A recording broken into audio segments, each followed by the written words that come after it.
Hey guys, welcome back to my channel. I know it's been a minute or two, but if you are new here, I'm Tenor, your DIY Blueprint Diva, where we do all things scattered brain, DIY, and an occasional two-step here.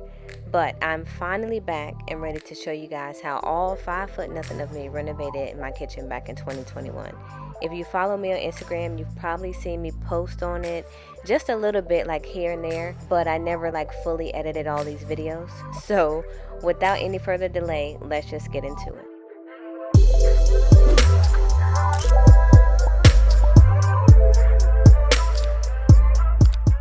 I immediately knew that I wanted to renovate this kitchen using Ikea cabinetry because, hello, I love Ikea, and I knew I was doing this myself, so I wasn't going to be contracting any of this out except for hooking up the plumbing because I don't do anything plumbing. The first thing that I did was measure everything in the kitchen to make sure that I had everything ready to go when I put it into Ikea's design space planning program. If you've never used it before, it's very user friendly. And let me know in the comments if you'd like for me to do a small short tutorial on this. I'm not a pro at it, but I know enough to be dangerous. Once I added all of my cabinet sizes into the program, I was able to render a 3D version of what the kitchen would look like. And just keep in mind that with Ikea's cabinetry and all of their furniture, their sizings are a little different from, standard US sizes. So a lot of the spacing and stuff like that I needed to tweak because it wasn't the exact size of what I took out of the kitchen. Once I had everything tweaked the way I wanted it to, I just took it to Ikea and they actually, checked over everything and ordered it for me. The material came straight to my door. I immediately checked everything, which I highly recommend, and I organized mine by cabinet based on, my material checklist, because if you're missing something, you don't want to find out when you're going to install it or put it together. And I was missing some things, and with Ikea and back order, it's just good to know, what you have. As far as the demo, it was a task, right? The thing is, it's possible to do it by yourself. Just make sure you have all the right equipment that you need to take them down. For me, it was my step stool, number one, and then just having something on the counter to catch the cabinets as I was taking, the screws out. If it's old cabinetry, just prepare yourself for all the things, right? Because I was not ready. When I say I was not ready, I was not ready. Once I started, I had to keep going. So there's not going to be a lot of me talking in this video, particularly because it's just a demo. I'm doing this renovation in series. This is just part one. And then as I continue to, renovate the kitchen, I'll start going through my thought process and my struggles and my hiccups and just all the things. So sit back and enjoy this video and just take from it what you may.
You guys, when it came time to take down the cabinet above the stove and the range hood, I was already avoiding it because why is the cord to the stove going through the cabinet outside of the wall? I don't even know where it's supposed to be to begin with, but I knew that couldn't have been correct.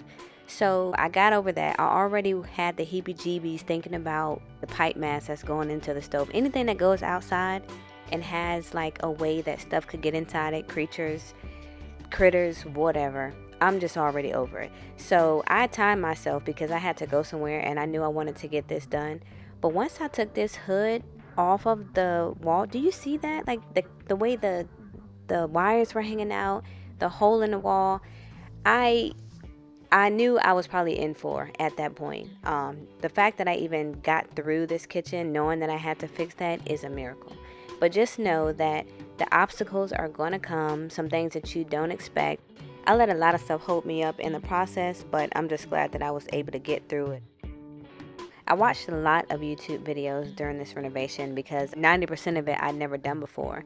The space between the stove and the cabinet and the range hood, it wasn't enough clearance, so I just ended up going with the range hood instead of another cabinet. But with that meant I needed to like move the wires, put in an electrical box because I needed an outlet. So part 2 of this renovation is going to be the patch and repair work, me painting and kind of like prepping the area for the new cabinets.